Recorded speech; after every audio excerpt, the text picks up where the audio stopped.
UP triple SC पेट 2025 को ध्यान में रखते हुए हम लोग घटना चक्र की इस पुस्तक को समाप्त करने का प्रयास कर रहे हैं। अब तक हम लोगों ने भारतीय इतिहास, भारतीय राष्ट्रीय आंदोलन, भूगोल, भारतीय अर्थव्यवस्था को समाप्त कर लिया है। अगर आपने अभी तक उन वीडियोज को नहीं देखा है तो उनको देख करके चीज़ों को रिवाइज कर लें। आज के इस वीडियो में हम लोग भारतीय संविधान एवं लोक प्रशासन को पूरी तरीके से समाप्त करने जा रहे हैं, इंडियन पॉलिटी को समाप्त करने जा रहे हैं। इससे पहले अगर आप चैनल पर नए होंगे तो चैनल को सब्सक्राइब कर लीजिएगा, बेल आइकन को प्रेस कर दीजिएगा ताकि कोई भी नया वीडियो अपलोड हो तो उसकी जानकारी आपको सबसे पहले प्राप्त हो जाए। ठीक है, तो चलिए स्टार्ट करते हैं और समाप्त करते हैं इंडियन पॉलिटी एंड कॉन्स्टिट्यूशन को। भारतीय संविधान की मुख्य विशेषताएं। कैबिनेट मिशन 24 मार्च 1946 में जो है भारत आया। इस मिशन ने अपनी रिपोर्ट में संविधान सभा के गठन का एक सूत्र प्रस्तुत किया था, जिसके आधार पर संविधान सभा अप्रत्यक्ष रूप से निर्वाचित होनी थी। इसमें प्रांतों का प्रतिनिधित्व जनसंख्या के आधार पर होना था। इसके तहत मोटे तौर पर प्रति 10 लाख व्यक्तियों पर एक प्रतिनिधि के निर्वाचन की व्यवस्था थी।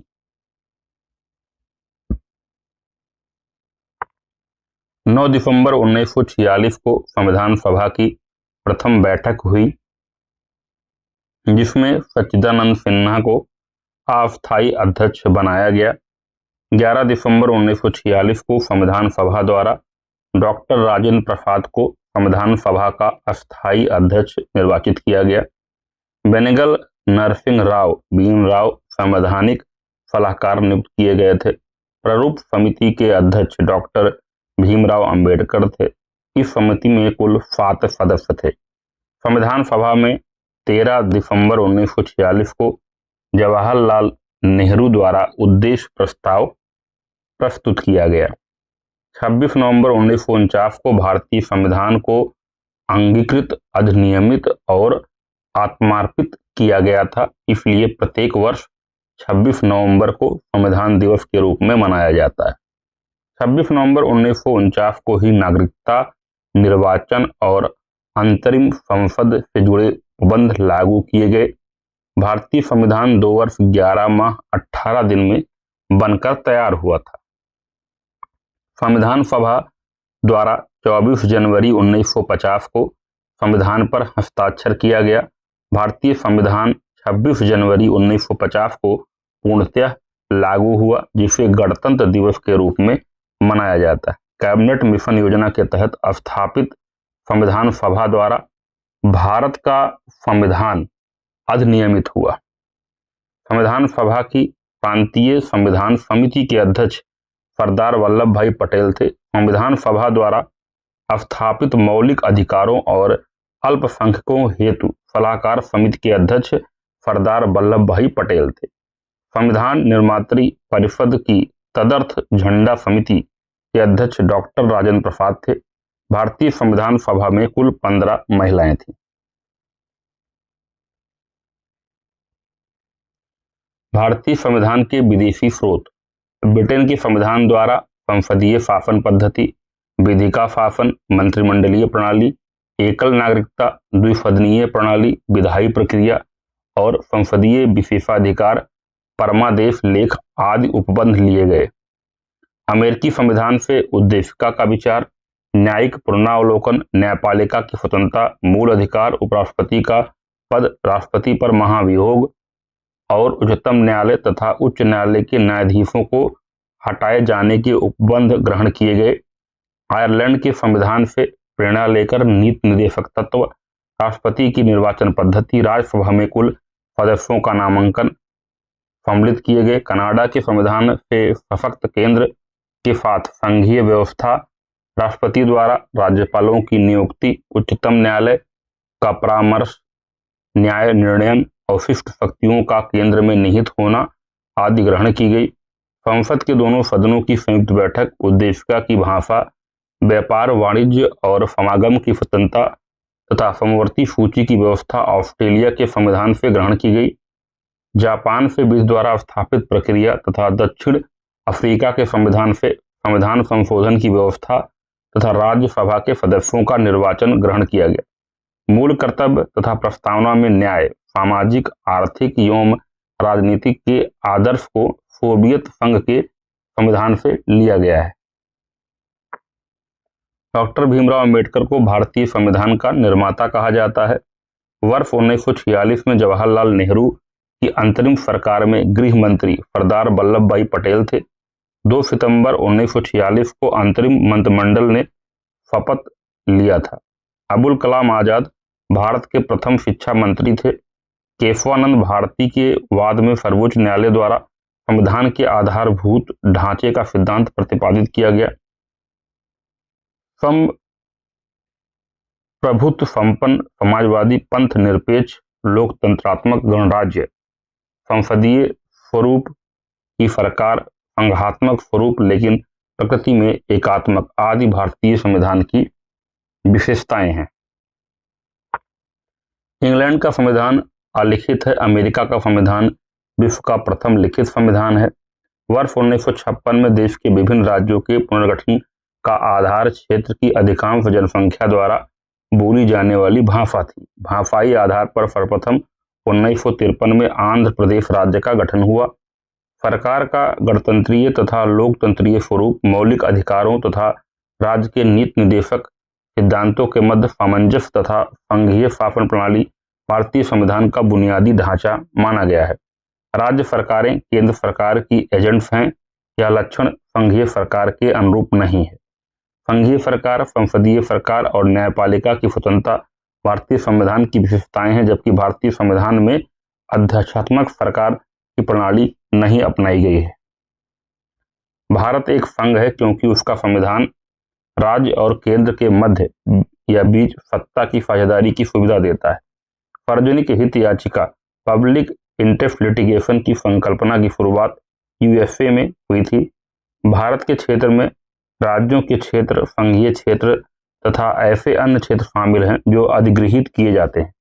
जवाहरलाल नेहरू संविधान सभा की संघ संविधान समिति के अध्यक्ष थे। संविधान सभा की संचालन समिति के अध्यक्ष डॉक्टर राजेंद्र प्रसाद थे। संविधान सभा की मौलिक अधिकारों की उप समिति के अध्यक्ष जेबी कृपलानी थे। भारतीय संविधान के मूल पाठ में 22 भाग, 395 अनुच्छेद और 8 अनुसूचियां थी। हालांकि गणना की दृष्टि से संविधान के अनुच्छेदों की संख्या वर्तमान में लगभग 468 है, जबकि वर्तमान में भागों की संख्या 25, अनुसूचियों की संख्या 12 है।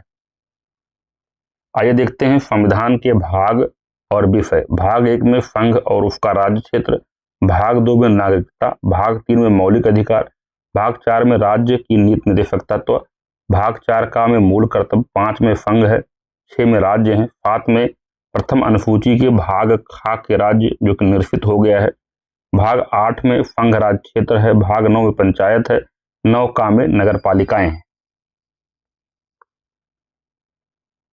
भाग 9 खा में सहकारी समितियां हैं, भाग 10 में अनुसूचित और जनजाति क्षेत्र, भाग 11 में संघ और राज्यों के बीच संबंध, भाग 12 में वित्त, संपत्ति, संविदाएं और वाद, भाग 13 में भारत के राज्य क्षेत्र के अंदर व्यापार, वाणिज्य और समागम, भाग 14 में संघ और राज्यों के अधीन सेवाएं, भाग 14 का में अधिकरण, भाग 15 में निर्वाचन, भाग 16 में कुछ वर्गों के संबंध में विशेष उपबंध, भाग 17 में राजभाषा, भाग 18 में आपात उपबंध, भाग 19 में प्रकीर्ण, भाग 20 में संविधान का संशोधन, भाग 21 में अस्थायी, संक्रमण कालीन और विशेष उपबंध, भाग 22 में संक्षिप्त नाम, प्रारंभ हिंदी में प्राधिकृत पाठ और निरसन। अनुच्छेद 1 दृष्टि में देख लेते हैं। अनुच्छेद 1 संघ का नाम और राज्य क्षेत्र। अनुच्छेद 2 नए राज्यों का प्रवेश या स्थापना। अनुच्छेद 3 नए राज्यों का निर्माण और वर्तमान राज्यों के क्षेत्रों, सीमाओं या नामों में परिवर्तन। अनुच्छेद 5 संविधान के प्रारंभ के समय नागरिकता। अनुच्छेद 14 विधि के समक्ष समानता का अधिकार। 15 धर्म, मूल वंश, जाति, लिंग या जन्म स्थान के आधार पर विभेद का प्रतिषेध। अनुच्छेद 16 लोक नियोजन के विषय में अवसर की समानता। 17 अस्पृश्यता का अंत, 18 उपाधियों का अंत, 19 वाक स्वतंत्र आदि विषयक कुछ अधिकारों का संरक्षण, 20 अपराधों के लिए दोष सिद्ध के संबंध में संरक्षण, 21 प्राण और दैहिक स्वतंत्रता का संरक्षण, 21 का 6 से 14 वर्ष तक के सभी बच्चों को निःशुल्क और अनिवार्य शिक्षा का अधिकार, अनुच्छेद 22 कुछ दफाओं में गिरफ्तारी और निरोध से संरक्षण। भाग 23 क्या कहता है? मानव दुर्व्यापार बलात्कार का प्रतिषेध। अनुच्छेद 23 कहता है। अनुच्छेद 24 कारखानों आदि में बालकों के नियोजन का प्रतिषेध है। अनुच्छेद 25 अंतःकरण की और धर्म के अबाध रूप से मान्य आचरण और प्रचार करने की स्वतंत्रता है। अनुच्छेद 29 में अल्पसंख्यक वर्गों के हितों का संरक्षण है। अनुच्छेद 32 में संवैधानिक उपचारों का अधिकार है। 39 में राज्य द्वारा अनुसरणीय कुछ नीति तत्व हैं। अनुच्छेद 39 का में समान न्याय तथा निःशुल्क विधिक सहायता है। 40 में ग्राम पंचायत की स्थापना का प्रावधान है। अनुच्छेद 41 में कुछ दफाओं में काम और शिक्षा और लोक सहायता पाने का अधिकार। अनुच्छेद 44 नागरिकों के लिए एक समान सिविल संहिता यूनिफॉर्म सिविल कोड का प्रावधान है। अनुच्छेद 45 में 6 वर्ष से कम आयु के बच्चों की बाल्यावस्था की देखभाल और शिक्षा के लिए प्रावधान है। अनुच्छेद 48 का में पर्यावरण का संरक्षण और संवर्धन एवं वन तथा वन्य जीवों की रक्षा है। अनुच्छेद 50 में कार्यपालिका से न्यायपालिका का पृथक्करण है। अनुच्छेद 51 में अंतर्राष्ट्रीय शांति और सुरक्षा की वृद्धि है। अनुच्छेद 51 का में मूल कर्तव्य है। 52 में भारत का राष्ट्रपति है। 54 में राष्ट्रपति का निर्वाचन है। 55 में राष्ट्रपति के निर्वाचन की पद्धति है। 57 में पुनः निर्वाचन के लिए पात्रता है। 58 में राष्ट्रपति पद की योग्यता है। 60 में राष्ट्रपति द्वारा शपथ या प्रतिज्ञान है। 61 में राष्ट्रपति पर महाभियोग चलाने की प्रक्रिया है। 66 में उपराष्ट्रपति का निर्वाचन। 70 में अन्य आकस्मिकताओं में राष्ट्रपति के कृत्यों का निर्वहन है। 72 में राष्ट्रपति द्वारा क्षमादान पार्डन्स की शक्ति है। 74 में राष्ट्रपति को सहायता और सलाह देने के लिए मंत्रिपरिषद है। 75(1) में प्रधानमंत्री की नियुक्ति राष्ट्रपति करेगा और अन्य मंत्रियों की नियुक्ति राष्ट्रपति प्रधानमंत्री की सलाह पर करेगा। अनुच्छेद 76 भारत का महान्यायवादी। 79 में संसद के गठन का प्रावधान है। 80 में राज्यसभा की संरचना है। 81 में लोकसभा की संरचना है। 83(1) में राज्यसभा एक अस्थायी सदन है। 84 में संसद की सदस्यता के लिए अर्हता है। 85 में संसद के सत्र सत्रावसान और विघटन है। 101 में लोकसभा अध्यक्ष द्वारा अपने निर्णायक मत का प्रयोग पक्ष एवं विपक्ष के मत बराबर टाई होने पर। 108 में कुछ दफाओं में दोनों सदनों की संयुक्त बैठक है। 109 में धन विधेयकों के संबंध में विशेष प्रक्रिया है। 110 में धन विधेयक की परिभाषा है। 111 में संसद के दोनों सदनों द्वारा पारित विधेयक को राष्ट्रपति की अनुमति। 112 में वार्षिक वित्तीय विवरण बजट, ठीक है, एनुअल फाइनेंशियल स्टेटमेंट। 117 में वित्त विधेयकों के बारे में विशेष उपबंध। 122 में न्यायालयों द्वारा संसद की कार्यवाहियों की जांच न किया जाना। अनुच्छेद 123 में संसद के विश्रांति काल में अध्यादेश प्रख्यापित करने की राष्ट्रपति की शक्ति है। 124 में उच्चतम न्यायालय की स्थापना और गठन है। 129 में उच्चतम न्यायालय का अभिलेख न्यायालय होना है। 137 में उच्चतम न्यायालय की पुनर्वलोकन रिव्यू की शक्ति है। 143 में उच्चतम न्यायालय से परामर्श करने की राष्ट्रपति की शक्ति है। 148 में भारत का नियंत्रक एवं महालेखा परीक्षक है। 155 में राज्यपाल की नियुक्ति है। 161 में क्षमा आदि और कुछ मामलों में दंडादेश के निलंबन, परिहार या लघुकरण की राज्यपाल की शक्ति है। 164(1) में राज्यपाल द्वारा मुख्यमंत्री की नियुक्ति और मुख्यमंत्री की सलाह पर अन्य मंत्रियों की नियुक्ति है। 165 में राज्य का महाधिवक्ता है। 169 में राज्यों में विधान परिषदों का उत्पादन या सृजन है। 174 में राज्यपाल द्वारा राज्य विधानमंडल के समय समय पर सत्र बुलाने, उसका सत्रावसान करने तथा विधानसभा को विघटित करने का अधिकार। 200 में राज्यपाल द्वारा विधेयकों पर अनुमति देना या अनुमति रोक लेना या राष्ट्रपति के विचार के लिए आरक्षित कर लेना है। 201 में राज्यपाल द्वारा राष्ट्रपति के विचार के लिए आरक्षित विधेयक है। 213 में विधानमंडल के विश्रांति काल में राज्यपाल को अध्यादेश जारी करने की शक्ति है। 214 में राज्यों के लिए उच्च न्यायालय है। 215 में उच्च न्यायालयों का अभिलेख न्यायालय होना है। 216 में उच्च न्यायालयों का गठन है। 217 में उच्च न्यायालय के न्यायाधीश की नियुक्ति और उसके पद की शर्तें हैं। 226 में उच्च न्यायालय को रिट रिट्स जारी करने की शक्ति है। 231 में 2 या अधिक राज्यों के लिए एक ही उच्च न्यायालय की स्थापना है। 233 में जिला न्यायाधीशों की नियुक्ति है। 239 का में दिल्ली के संबंध में विशेष उपबंध है। 241 में संघ राज्य क्षेत्रों के लिए उच्च न्यायालय है। 243 खा में पंचायतों का गठन है। 243 झा में पंचायतों के वित्तीय मामलों पर सिफारिश करने के लिए राज्यपाल द्वारा वित्त आयोग गठित करने का प्रावधान है। 243 टा में पंचायतों के लिए निर्वाचन है। 243 था में नगर पालिकाओं का गठन है। 243 या का में नगर पालिकाओं के लिए निर्वाचन है। 243 या घा में जिला योजना के लिए समिति है। 243 या झा में सहकारी समितियों का निगमन है। 249 में राज्य सूची के विषय पर राष्ट्रीय हित में विधि बनाने की संसद की शक्ति है। 253 में अंतर्राष्ट्रीय करारों को प्रभावी करने के लिए विधान है। 262 में अंतर्राज्यीय नदियों के जल संबंधी विवादों का न्याय निर्णयन है। 263 में अंतर्राज्य परिषद के संबंध में उपबंध है। 266 में भारत और राज्यों की संचित निधियां और लोक लेखे के बारे में प्रावधान है। 267 में भारत की आकस्मिकता निधि कंटीजेंसी फंड। 280 में वित्त आयोग फाइनेंस कमीशन। 300 में वाद और कार्रवाइयां। 300 का में विधि के प्राधिकार के बिना व्यक्तियों को संपत्ति से वंचित न किया जाना। 312 में अखिल भारतीय सेवाएं। 315 में संघ और राज्यों के लिए लोक सेवा आयोग। 323 का में प्रशासनिक अधिकरण। 324 में निर्वाचनों के अधीक्षण, निदेशन और नियंत्रण का निर्वाचन आयोग में निहित होना। 326 में लोकसभा और राज्यों की विधानसभाओं के लिए निर्वाचनों का वयस्क मताधिकार के आधार पर होना। 330 में लोकसभा में अनुसूचित जाति एवं अनुसूचित जनजातियों के लिए सीटों का आरक्षण। 331 में लोकसभा में आंग्ल भारतीय समुदायों का प्रतिनिधित्व। 104 में संविधान संशोधन अधिनियम 2019 द्वारा इसका निरसन कर दिया गया। 332 में राज्यों की विधानसभाओं में अनुसूचित जातियों और अनुसूचित जनजातियों के लिए स्थानों का आरक्षण है। 333 में राज्यों की विधानसभाओं में आंग्ल भारतीय समुदाय का प्रतिनिधित्व। 104 में संविधान संशोधन अधिनियम 2019 द्वारा निरसन का प्रावधान किया गया। अनुच्छेद 338 में राष्ट्रीय अनुसूचित जाति आयोग है। 338 का में राष्ट्रीय अनुसूचित जनजाति आयोग है। 340 में राष्ट्रीय पिछड़ा वर्ग आयोग का गठन है। 343 में संघ की राजभाषा हिंदी और लिपि देवनागरी घोषित है। 344 में राजभाषा आयोग है। 350 का में प्राथमिक स्तर पर मातृभाषा में शिक्षा की सुविधाएं हैं।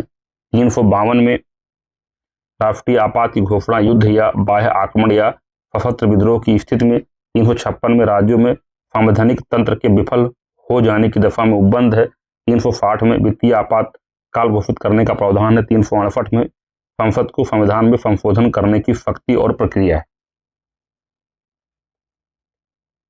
अनुसूचियां एवं उनसे संबंधित विषय देखते हैं। पहली अनुसूची राज्य एवं संघ राज्य क्षेत्र। दूसरी अनुसूची भारतीय संघ के पदाधिकारियों को मिलने वाले वेतन, भत्ते तथा पेंशन आदि का उल्लेख। तीसरी अनुसूची में भारतीय संघ के कुछ पदाधिकारियों के शपथ और प्रतिज्ञान का प्रारूप है। चौथी अनुसूची में राज्यसभा में स्थानों का आवंटन है। पांचवी अनुसूची में अनुसूचित क्षेत्रों तथा अनुसूचित जनजातियों के प्रशासन व नियंत्रण के बारे में उपबंध है। पांचवी अनुसूची के अधीन जनजातीय भूमि का खनन के लिए निजी पक्षकारों को अंतरण, अकृत और शून्य घोषित किया जा सकता है। छठवीं अनुसूची में असम, मेघालय, त्रिपुरा और मिजोरम के जनजातीय क्षेत्रों के प्रशासन के बारे में उपबंध है। सातवीं अनुसूची केंद्र व राज्यों के बीच विधायी शक्तियों का विभाजन है। इनमें 3 सूचियां संघ सूची, राज्य सूची, समवर्ती सूची। संघ सूची में 97 विषय, वर्तमान में 98 का उल्लेख है, जिस पर कानून बनाने का अधिकार केवल संघ को है। राज्य सूची में कुल 66 विषय, वर्तमान में 59 हैं, जिन पर कानून राज्य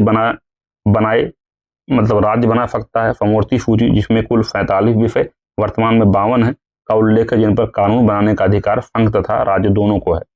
पुलिस, लोक स्वास्थ्य, स्वच्छता, प्रति व्यक्ति कर, गैस, कृषि, रेलवे, पुलिस, कारागार, पंचायती राज, भूमि सुधार राज्य सूची के विषय हैं। रेडियो और टेलीविजन, शेयर बाजार, डाकघर, बचत बैंक, जनगणना, बैंकिंग, बीमा, रक्षा, रेलवे एवं निगम कर संघ सूची के विषय हैं। आर्थिक योजना, आपराधिक मामले, जनसंख्या नियंत्रण और परिवार नियोजन, शिक्षा, वन, दंड प्रक्रिया संहिता, विवाह विच्छेद यानी तलाक एवं गोद लेना समवर्ती सूची के विषय हैं। 8वीं अनुसूची, इसमें भारतीय संविधान द्वारा मान्यता प्राप्त 22 भाषाओं का उल्लेख किया गया है। मूलतः इसमें 14 भाषाएं थी वर्ष 1967 में सिंधी को 21वें संविधान संशोधन द्वारा, वर्ष 1992 में कोंकणी, नेपाली तथा मणिपुरी को 71वें संविधान संशोधन द्वारा, वर्ष 2004 में संथाली, डोगरी, मैथिली तथा बोडो को 92वें संविधान संशोधन द्वारा 8वीं अनुसूची में शामिल किया गया है। 9वीं अनुसूची कुछ अधिनियमों और विनियमों का विधिमान्यकरण प्रथम संविधान संशोधन अधिनियम 1951 द्वारा संविधान में शामिल 9वीं अनुसूची को भारत के प्रथम प्रधानमंत्री जवाहरलाल नेहरू के कार्यकाल के दौरान भारतीय संविधान में शामिल किया गया। वर्तमान में इस अनुसूची में लगभग 284 अधिनियम हैं। 10वीं अनुसूची दल परिवर्तन के आधार पर निहरता के बारे में उपबंध है। 52वें संविधान संशोधन अधिनियम 1985 द्वारा संविधान में शामिल। 11वीं अनुसूची पंचायतों के अधिकार, प्राधिकार तथा दायित्व आदि के बारे में उपबंध। 73वें संविधान संशोधन अधिनियम 1992 द्वारा संविधान में शामिल।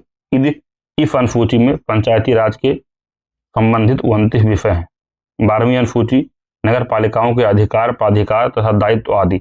74वें संविधान संशोधन अधिनियम 1992 द्वारा संविधान में शामिल। इसमें शहरी स्थानीय निकाय से संबंधित 18 विषय हैं। विधायी विषयों को संविधान की 7वीं अनुसूची में रखा गया है। भारत के संविधान के अंतर्गत पुलिस, लोक स्वास्थ्य और स्वच्छता, प्रति व्यक्ति कर, निखात निधि, गैस और गैस संकर्म, कृषि, रेलवे, पुलिस, कारागार, पंचायती राज एवं भूमि सुधार राज्य सूची के विषय हैं। रेडियो और टेलीविजन, शेयर बाजार, डाकघर, बचत बैंक, जनगणना, बैंकिंग, बीमा, रक्षा, रेलवे एवं निगम कर संघ सूची के विषय हैं। आर्थिक योजना, आपराधिक मामले, जनसंख्या नियंत्रण और परिवार नियोजन, शिक्षा, वन, दंड प्रक्रिया, विवाह, विवाह विच्छेद एवं गोद लेना अमूर्ति सूची के विषय हैं। भारत का संविधान अवशिष्ट शक्तियां संघीय सरकार को प्रदान करता है। अनुच्छेद 248। अनुच्छेद 343 हिंदी को भारत की राजभाषा घोषित करता है। संविधान की उद्देशिका के अनुसार राज्य हर एक व्यक्ति के सम्मान की रक्षा करेगा।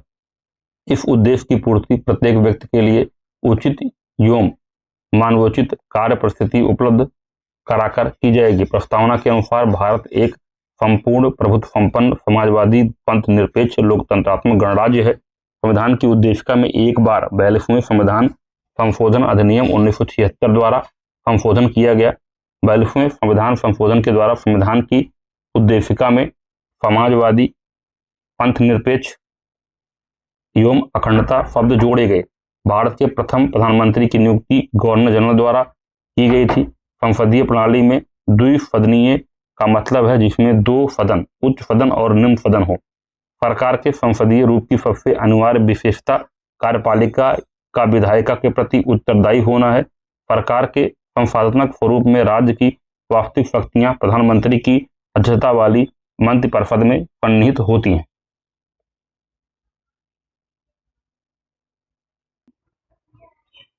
संसदीय शासन प्रणाली में लोकसभा द्वारा पारित अविश्वास प्रस्ताव के माध्यम से सरकार को अपदस्थ किया जा सकता है। संविधान का अनुच्छेद 1 भारत को राज्यों का संघ, यूनियन ऑफ स्टेट्स के रूप में वर्णित करता है। भारतीय संघ में नए राज्य का निर्माण संसद कर सकती है। संसद को किसी राज्य में से उसका राज्य क्षेत्र अलग करके अथवा 2 या अधिक राज्यों को मिला करके अथवा किसी राज्य क्षेत्र को किसी राज्य के भाग के साथ मिला करके एक नए राज्य का निर्माण करने की शक्ति प्राप्त है। भारतीय संघ यूनियन के राज्यों को संसद के दोनों सदनों के साधारण बहुमत और संबंधित राज्यों की विधायिका की सहमति द्वारा पुनः व्यवस्थित किया जा सकता है या उनकी सीमाओं या नाम को बदला जा सकता है। छत्तीसगढ़ राज्य 1 नवंबर 2000 को, उत्तराखंड राज्य 9 नवंबर 2000 को, झारखंड राज्य 15 नवंबर 2000 को अस्तित्व में आया। यानी पहले बना उत्तराखंड, फिर बना आपका छत्तीसगढ़, फिर बना आपका उत्तराखंड, इसके बाद बना आपका झारखंड। कुछ इसे याद रख लो, ठीक है। छत्तीसगढ़ 1 नवंबर को, उत्तराखंड 9 नवंबर को और झारखंड जो है 15 नवंबर को। कुछ नवगठित राज्य तेलंगाना 2 जून 2014 का अस्तित्व आंध्र प्रदेश राज्य के विभाजन से हुआ। भारत में वर्तमान में 28 राज्य, 8 संघ राज्य क्षेत्र हैं।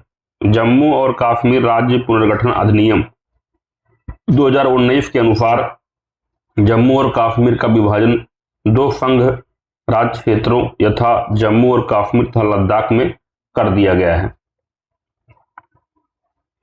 नए राज्यों का गठन वर्ष देख लो। आंध्र प्रदेश 1953 में, गुजरात 1960 में, नागालैंड 1963 में, हरियाणा 1966 में, हिमाचल प्रदेश 1971 में, मेघालय 1972 में, मणिपुर त्रिपुरा 1972 में, सिक्किम 1975 में, मिजोरम अरुणाचल प्रदेश गोवा 1987 में, छत्तीसगढ़ उत्तराखंड और झारखंड 2000 में, तेलंगाना 2014 में।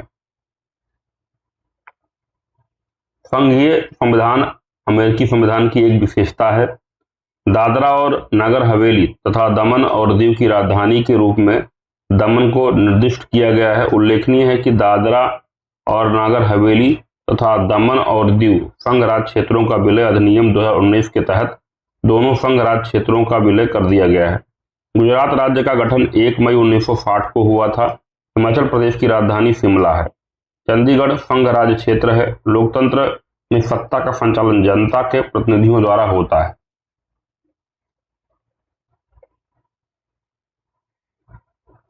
भारतीय संविधान के भाग 2 में नागरिकता का उल्लेख किया गया है। भारतीय नागरिकता अधिनियम 1955 के अनुसार भारत की नागरिकता निम्न 5 प्रकार से प्राप्त की जा सकती है। पहला, जन्म द्वारा। दूसरा, रक्त संबंध या वंश परंपरा द्वारा।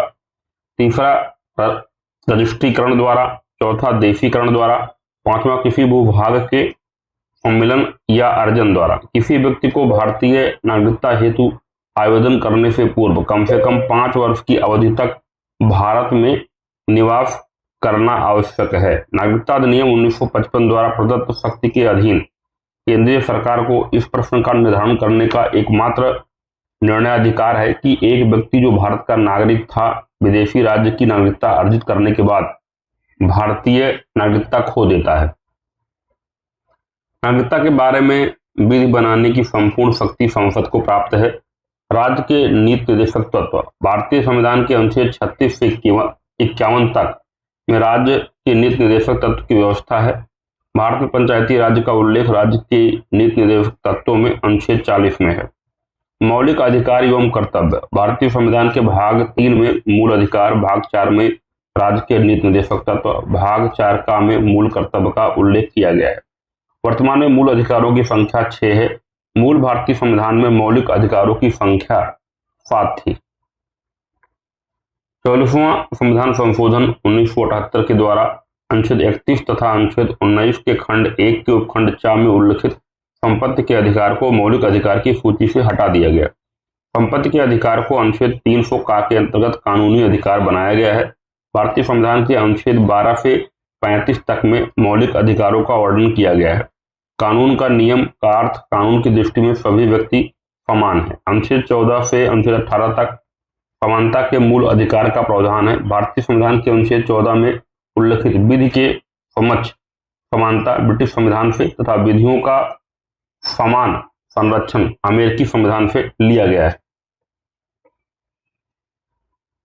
संविधान के अनुच्छेद 16 में सार्वजनिक रोजगार से संबंधित मामलों में भारत के सभी नागरिकों के लिए अवसर की समानता की गारंटी दी गई है। अनुच्छेद 19 से अनुच्छेद 22 तक 4 अनुच्छेदों द्वारा स्वतंत्रता का मूल अधिकार प्रदान किया गया है। हमारे संविधान के अनुच्छेद 19(1) का में प्रेस की स्वतंत्रता निहित है। अनुच्छेद 21 का में उल्लिखित है कि 6 से 14 वर्ष तक के बच्चों को निःशुल्क एवं अनिवार्य शिक्षा उपलब्ध कराने का कार्य राज्य विधि द्वारा अवधारित करे। अन्य मूल अधिकार हैं शोषण के विरुद्ध अधिकार अनुच्छेद 23 से 24, धार्मिक स्वतंत्रता का अधिकार अनुच्छेद 25 से 28, संस्कृति एवं शिक्षा संबंधी अधिकार अनुच्छेद 29-30, संवैधानिक उपचारों का अधिकार अनुच्छेद 32।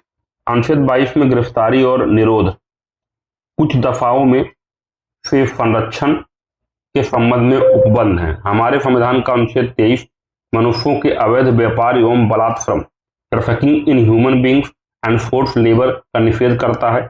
हमारे संविधान के अनुच्छेद 25 से 28 में धर्म की स्वतंत्रता का उल्लेख है। भारतीय संविधान में अनुच्छेद 51 का के तहत मौलिक कर्तव्यों की संख्या 11 है। राष्ट्रपति आपातकाल के दौरान भारत के नागरिकों के मौलिक अधिकारों पर उपयुक्त प्रतिबंध लगा सकता है। मौलिक अधिकार न्यायालय द्वारा परिवर्तनीय है, जबकि नीति निर्देशक सिद्धांत न्यायालय द्वारा परिवर्तनीय नहीं है। भारतीय भूमि पर धर्म, मूलवंश, जाति, लिंग या जन्मस्थान के आधार पर भेदभाव से प्रतिरक्षा का मौलिक अधिकार एक विदेशी नागरिक को यह अधिकार प्राप्त नहीं है। निवारक निरोध के अंतर्गत एक व्यक्ति को बिना मुकदमा चलाए 3 माह के लिए बंदी बनाया जा सकता है। परमादेश मैंडमस याचिका रिट का शाब्दिक अर्थ समादेश कमांड है। प्रतिषेध का आदेश उच्चतम न्यायालय अथवा उच्च न्यायालय द्वारा जब कोई निचली अदालत अपने अधिकार क्षेत्र का अतिक्रमण करके किसी मुकदमे की सुनवाई करती है तो उन्हें ऐसा करने से रोकने के लिए जारी होता है। मौलिक अधिकारों के प्रवर्तन के लिए सुप्रीम कोर्ट की अधिकारिता को प्रचालित करने की गारंटी संविधान के अनुच्छेद 32 में है। नीति निर्देशक सिद्धांतों में पुरुष और महिलाओं दोनों के लिए समान कार्य के लिए समान वेतन की व्यवस्था की गई है। अनुच्छेद 39 घ भारतीय संविधान के अनुच्छेद 16(2) में वर्णित है कि धर्म, मूलवंश, जाति, लिंग, उद्भव, जन्मस्थान, निवास या इनमें से किसी के आधार पर सार्वजनिक नियुक्ति के विषय में किसी व्यक्ति के साथ कोई भेदभाव नहीं किया जाएगा। समानता का अधिकार राज्य की महिलाओं, बच्चों और पिछड़े वर्गों के लिए विशेष प्रावधान बनाने की अनुमति देता है। हमारे संविधान में काम का अधिकार को मूलभूत अधिकार के रूप में समावेशित नहीं किया गया है। संविधान द्वारा प्रदत्त मौलिक अधिकारों में संसद संशोधन कर सकती है। पंचायती राज व्यवस्था में पंचायत के सदस्य ग्राम सभा की जनता द्वारा निर्वाचित होते हैं। किसी गिरफ्तार व्यक्ति की स्वतंत्रता या जीने के अधिकार का उल्लंघन माना जाएगा यदि उसे अपने वकील से विचार विमर्श करने का मौका नहीं दिया जाता। केवल कुछ लोगों के पास ही मत देने का अधिकार होना चुनाव की प्रजातांत्रिक प्रक्रिया का समर्थन नहीं करता है। 86वें संवैधानिक संशोधन अधिनियम 2002 के माध्यम से शिक्षा के अधिकार को मौलिक अधिकार बनाया गया। भारतीय संविधान के अनुच्छेद 14 के अनुसार भारतीय भूभाग में किसी भी व्यक्ति को कानून की नज़र में समान होने या कानून द्वारा समान सुरक्षा पाने के अधिकार की अनदेखी राज्य सरकारों द्वारा नहीं की जा सकती है। हमारे संविधान का अनुच्छेद 14 कानून की समझ समानता से संबंधित है। धर्म, मूलवंश, जाति, लिंग अथवा जन्म स्थान के आधार पर भेदभाव का निषेध अनुच्छेद 15 में किया गया है। हमारे संविधान में सामाजिक समानता की स्वीकृति है। न्यायपालिका मौलिक अधिकारों की रक्षक होती है। किसी व्यक्ति के मौलिक अधिकारों का जब उल्लंघन होता है तो वह सर्वोच्च न्यायालय एवं उच्च न्यायालय के पास जा सकता है।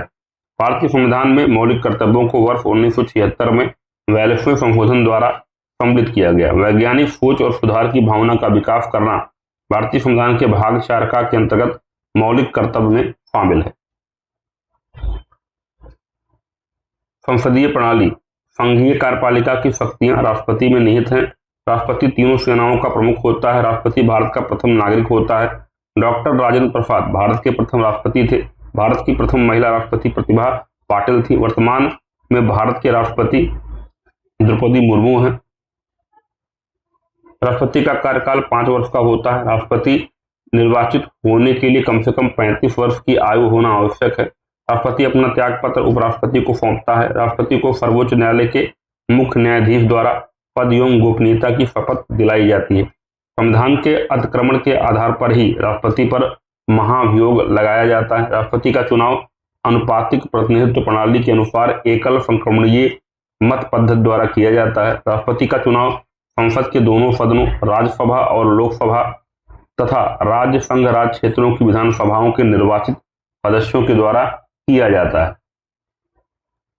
भारत के राष्ट्रपति के चुनाव में राज्य विधान परिषद के सदस्य एवं मनोनीत सदस्य भाग नहीं लेते। राष्ट्रपति के निर्वाचन से संबंधित विवादों का निपटारा उच्चतम न्यायालय द्वारा किया जाता है।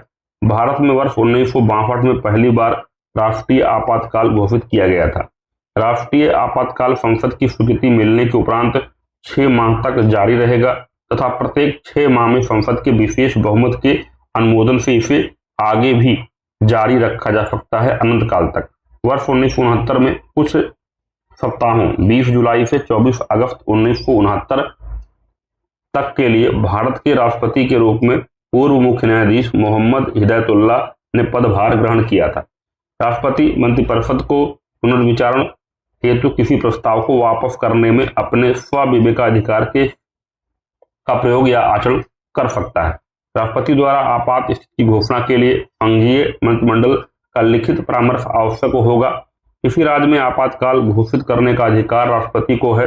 वर्ष 1975 में जब आपातकाल की घोषणा की गई थी तब भारत के राष्ट्रपति फखरुद्दीन अली अहमद थे। राष्ट्रपति कानून से जुड़े किसी मामले पर भारत के सर्वोच्च न्यायालय से सलाह मांग सकता है। अनुच्छेद 143 के अनुसार विधि या तथ्य के विषय पर उच्चतम न्यायालय भारत के राष्ट्रपति को तब सलाह देता है जब विषय व्यापक महत्व का हो।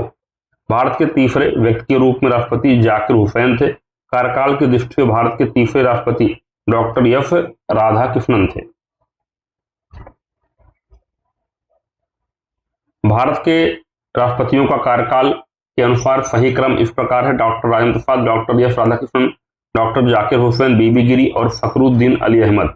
डॉक्टर एपीजे अब्दुल कलाम गैर राजनीतिक राष्ट्रपति थे। प्रथम महिला उम्मीदवार जिसने भारत में राष्ट्रपति के चुनाव में हिस्सा लिया था लक्ष्मी सहगल थी। कानून व्यवस्था भंग होने की स्थिति में भारत में आपातकाल नहीं लगाया जा सकता।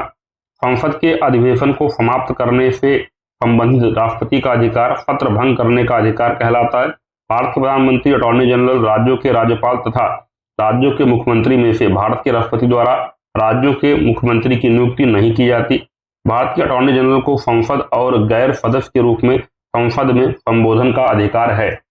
डॉक्टर एस राधाकृष्णन भारत के लगातार 2 बार उपराष्ट्रपति एवं 1 बार राष्ट्रपति थे। भारत के राष्ट्रपति जितनी बार चाहें अपने पद के लिए पुनः चुनाव लड़ सकते हैं। संविधान में इस संबंध में कोई सीमा निर्धारित नहीं है। अनुच्छेद 57 के तहत राष्ट्रपति पुनः निर्वाचन के लिए योग्य होता है। डॉक्टर राजेंद्र प्रसाद, डॉक्टर जाकिर हुसैन, फखरुद्दीन अली अहमद तथा मौलाना आजाद में से मौलाना आजाद भारत के राष्ट्रपति नहीं थे। भारत के दार्शनिक राष्ट्रपति डॉक्टर एस राधाकृष्णन थे।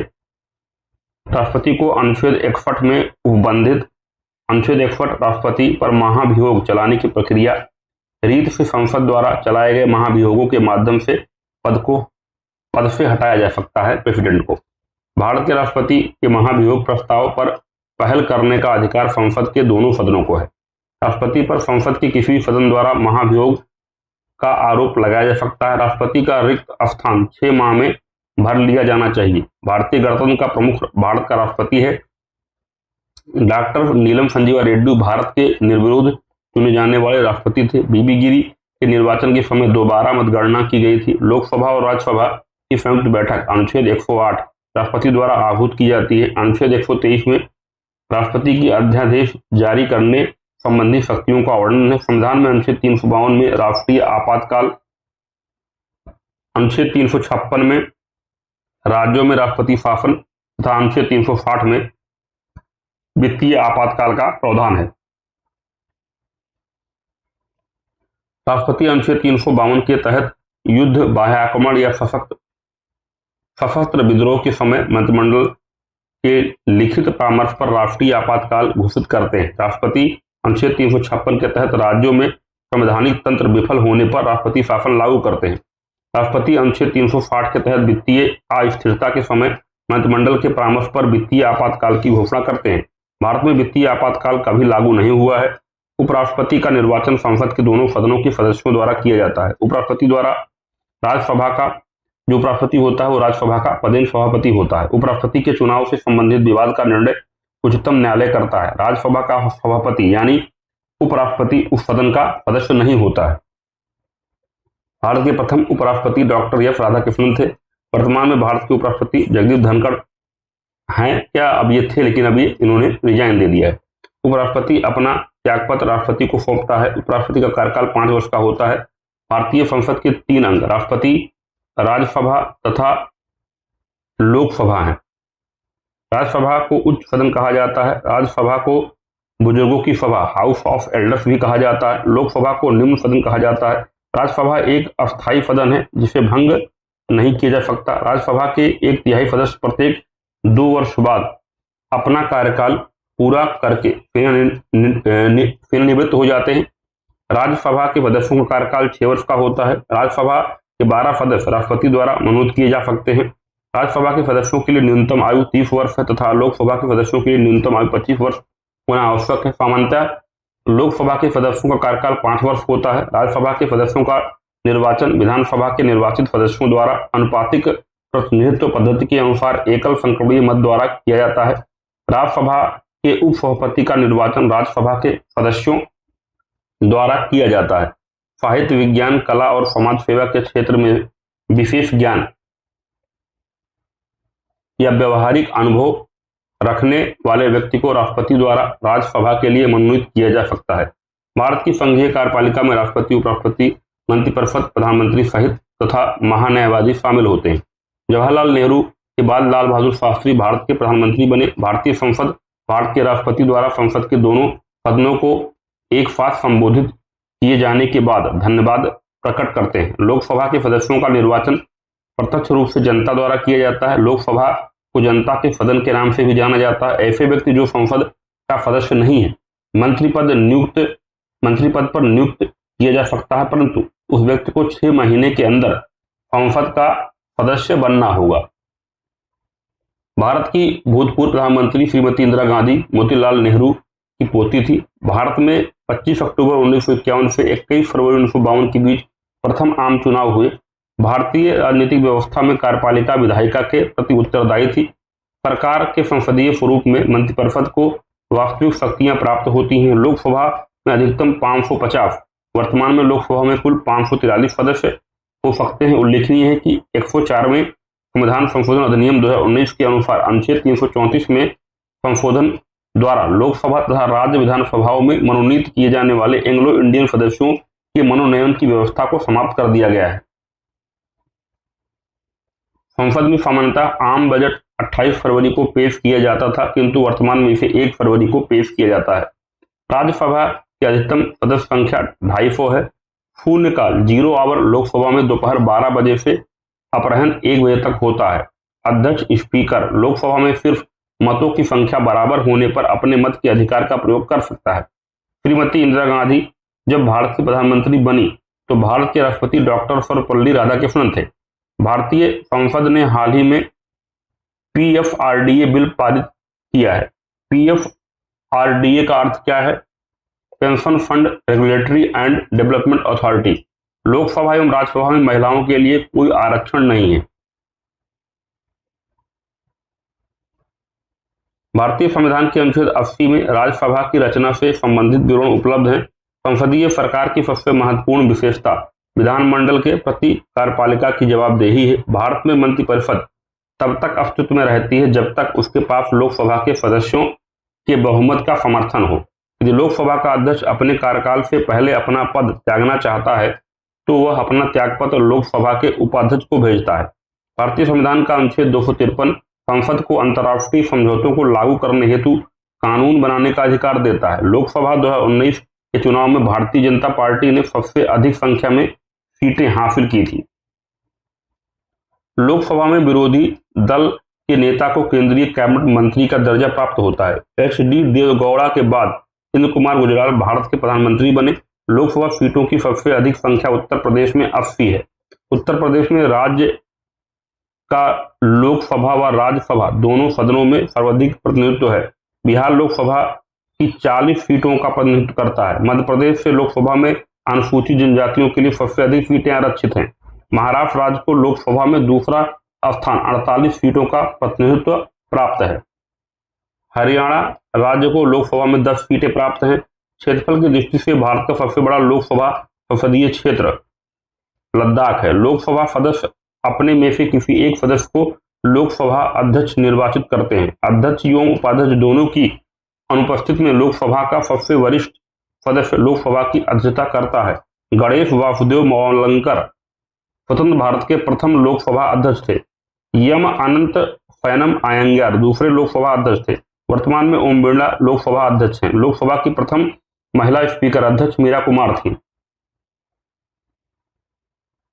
एक विधेयक जो किसी कर के अधिरोपण, उत्पादन, परिहार, परिवर्तन या विनियमन से संबंधित है उसे धन विधेयक कहते हैं।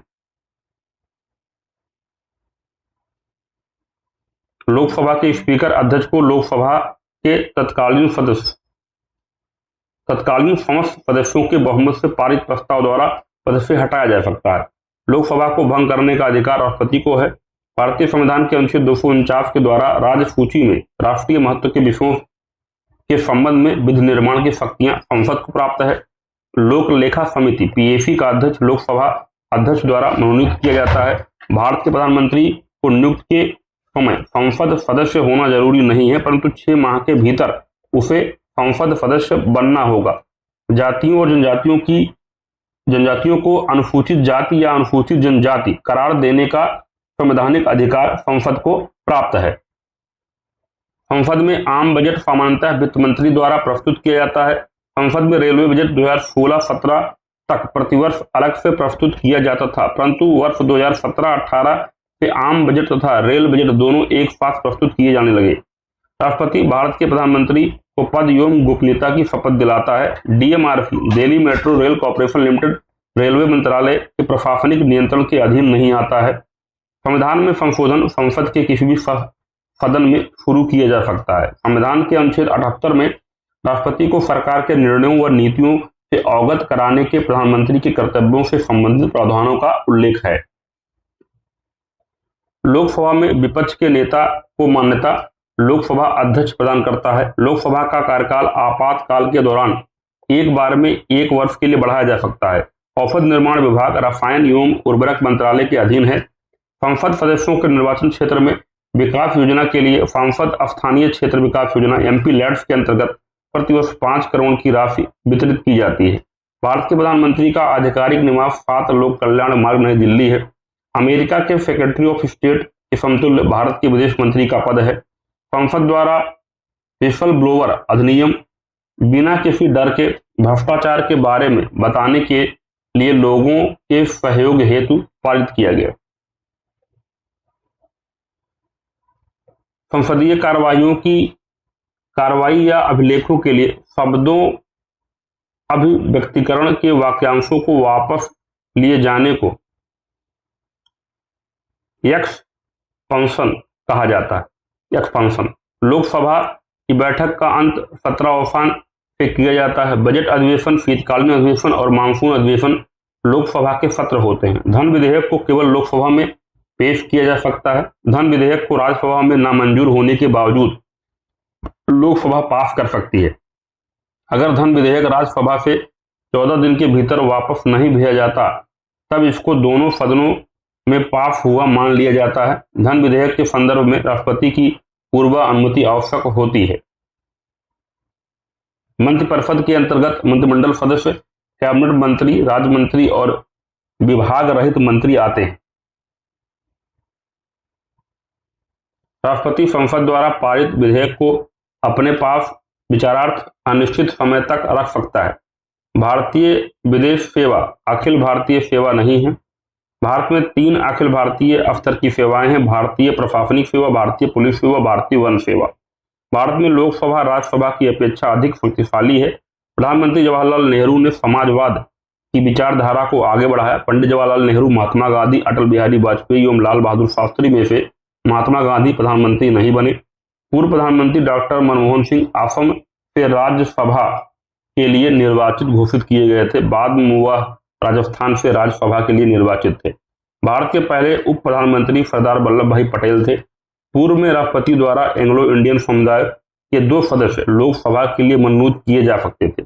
104वें संविधान संशोधन अधिनियम 2019 के तहत अनुच्छेद 334 में संशोधन द्वारा लोकसभा और विधानसभाओं में एंग्लो इंडियन समुदाय के सदस्यों को नामित किए जाने की व्यवस्था को समाप्त कर दिया गया है। केंद्र सरकार का बजट लोकसभा में प्रस्तुत किया जाता है।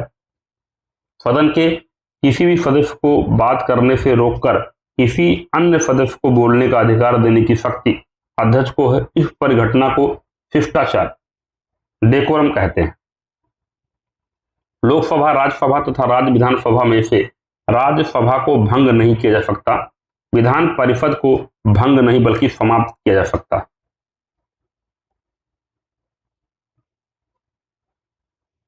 वर्तमान लोकसभा 18वीं लोकसभा है। 18वीं लोकसभा के गठन के बाद भारत के गृह मंत्री के रूप में अमित शाह को नियुक्त किया गया। संसद, मंत्रिपरिषद एवं वास्तविक कार्यकारिणी पर अनेक संसदीय तंत्रों के माध्यम से नियंत्रण रखती है। स्थगन प्रस्ताव इनमें से एक है।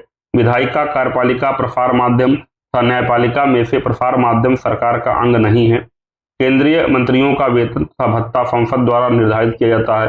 भारत की संविधान सभा ने सभी निर्णय आम सहमति से लिए राज्यसभा के पहले सभापति डॉक्टर एस राधाकृष्णन थे। संसद द्वारा पारित कोई विधेयक जब राष्ट्रपति के पास उनकी सम्मति के लिए भेजा जाता है तो वे इनमें सुधार नहीं कर सकते हैं। भारतीय प्रधानमंत्री चौधरी चरण सिंह ने लोकसभा में अविश्वास मत का सामना करने से पहले पद त्याग किया था। भारत के संविधान में संसद द्वारा संशोधन किया जा सकता है। लोकसभा की प्रत्येक बैठक के प्रथम घंटा को प्रश्नकाल कहा जाता है। अगला टॉपिक है संघीय प्रणाली, संघ एवं केंद्र शासित प्रदेश, केंद्र राज्य संबंध। राष्ट्रपति राज्यों के राज्यपालों की नियुक्ति करते हैं। राज्यपाल राष्ट्रपति के प्रसाद पद धारण करते हैं। राज्यपाल को उच्च न्यायालय के मुख्य न्यायाधीश पद एवं गोपनीयता की शपथ ग्रहण करवाते हैं। सरोजिनी नायडू स्वतंत्र भारत की पहली महिला राज्यपाल थी। सरोजिनी नायडू स्वतंत्रता के बाद पहली बार उत्तर प्रदेश की राज्यपाल बनी। राज्य के मंत्रियों की परिषद अर्थात मंत्रिपरिषद का प्रमुख मुख्यमंत्री होता है। राज्य के मुख्यमंत्री की नियुक्ति संबंधित राज्य के राज्यपाल द्वारा की जाती है। राज्य विधानसभा का सदस्य बने बिना कोई व्यक्ति अधिकतम 6 मास की अवधि के लिए राज्य मंत्रिपरिषद का सदस्य बन सकता है। भारत के राष्ट्रपति के अतिरिक्त राज्यों के राज्यपालों के पास क्षमा करने की शक्ति, पार्डनिंग पावर है। चंडीगढ़ शहर 2 राज्यों पंजाब एवं हरियाणा की राजधानी है। विधानसभा में निर्वाचित होने के लिए न्यूनतम आयु सीमा 25 वर्ष है। राज्य विधानसभा का सामान्य कार्यकाल 5 वर्ष का है। विशेष परिस्थितियों बहुमत न होने की स्थिति में राज्यपाल पहले भी विधानसभा को भंग कर सकता है। राज्य कार्यपालिका शक्ति राज्यपाल के पास होती है। भारत में राज्य विधानमंडल का ऊपरी सदन विधान परिषद को कहा जाता है। भारत के 6 राज्यों उत्तर प्रदेश, आंध्र प्रदेश, कर्नाटक, महाराष्ट्र, बिहार एवं तेलंगाना में विधान परिषद है। राज्यों की विधानसभाओं द्वारा मांग करने पर भारत की संसद किसी राज्य में विधान परिषद का गठन अथवा उसे समाप्त कर सकती है। यदि किसी संसद सदस्य को किसी राज्य का राज्यपाल नियुक्त किया जाता है तो जिस तारीख से वे राज्यपाल के रूप में पद ग्रहण करते हैं तब से सदन में उनकी सीट रिक्त मानी जाएगी। राज्यपाल द्वारा जारी अध्यादेशों पर राज्य विधानसभा का 6 सप्ताह की समाप्ति से पहले अनुमोदन होता है। संघ राज्य क्षेत्रों का प्रशासन राष्ट्रपति द्वारा नियुक्त उपराज्यपाल प्रशासक के द्वारा किया जाता है। अनुच्छेद 160 के अनुसार आकस्मिकता में राज्यपाल के कृत्यों का निर्वहन करने के लिए राष्ट्रपति कोई ऐसा उपबंध बना सकता है जो संविधान में वर्णित नहीं है।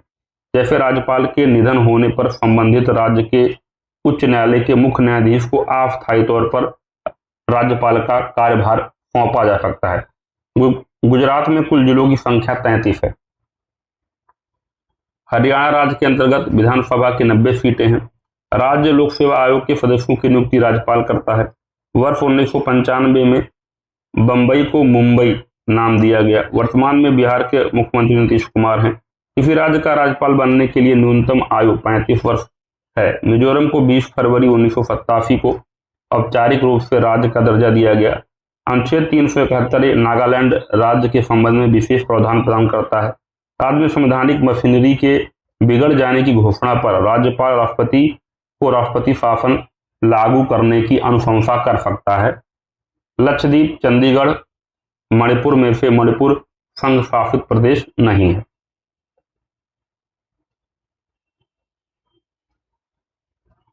संघ शासित प्रदेश अंडमान निकोबार द्वीप समूह की राजधानी पोर्ट ब्लेयर है। वर्तमान में बिहार के राज्यपाल आरिफ मोहम्मद खान हैं। तमिलनाडु के पूर्व मुख्यमंत्री एमजी रामचंद्रन को भारत रत्न पुरस्कार से सम्मानित किया गया।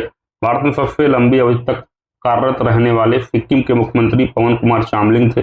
वर्तमान में उत्तर प्रदेश के मुख्यमंत्री योगी आदित्यनाथ 19 मार्च 2017 से हैं। वर्तमान में महाराष्ट्र के मुख्यमंत्री देवेंद्र फडणवीस हैं। महाराष्ट्र के प्रथम मुख्यमंत्री यशवंतराव चौहान थे। असम विधानसभा में कुल सदस्यों की संख्या 126 है। भारत के उत्तर प्रदेश में विधानसभा के सदस्यों की संख्या सर्वाधिक है। विधान परिषद का सदस्य बनने के लिए निर्धारित न्यूनतम आयु 30 वर्ष है। पंजाब के वर्तमान मुख्यमंत्री भगवंत मान है 16 मार्च 2022 से। बिहार विधानसभा की सदस्य संख्या 243 है। वर्तमान में पश्चिम बंगाल में तृणमूल कांग्रेस की सरकार है। भारतीय राज्यों में जनगणना करते समय राज्यपाल का नाम सर्वप्रथम आएगा। भारतीय संविधान के अनुच्छेद 350A में यह प्रावधान है कि राज्य सरकार प्राथमिक शिक्षा के स्तर पर मातृभाषा में अध्ययन करने की सुविधा देने की व्यवस्था करने का प्रयास करे। राज्य की आकस्मिक निधि का संचालन राज्यपाल के द्वारा किया जाता है। भारतीय राज्यों में किसी धन विधेयक मनी बिल को धन विधेयक का दर्जा विधानसभा का अध्यक्ष देता है। भारत में सबसे लंबे समय तक कार्यरत महिला मुख्यमंत्री शीला दीक्षित थी। जम्मू और कश्मीर की राजधानी श्रीनगर ग्रीष्मकालीन एवं जम्मू शीतकालीन है। भारत में किसी राज्य के लिए वित्त आयोग का गठन उस राज्य का राज्यपाल करता है। अनुच्छेद 243 झा।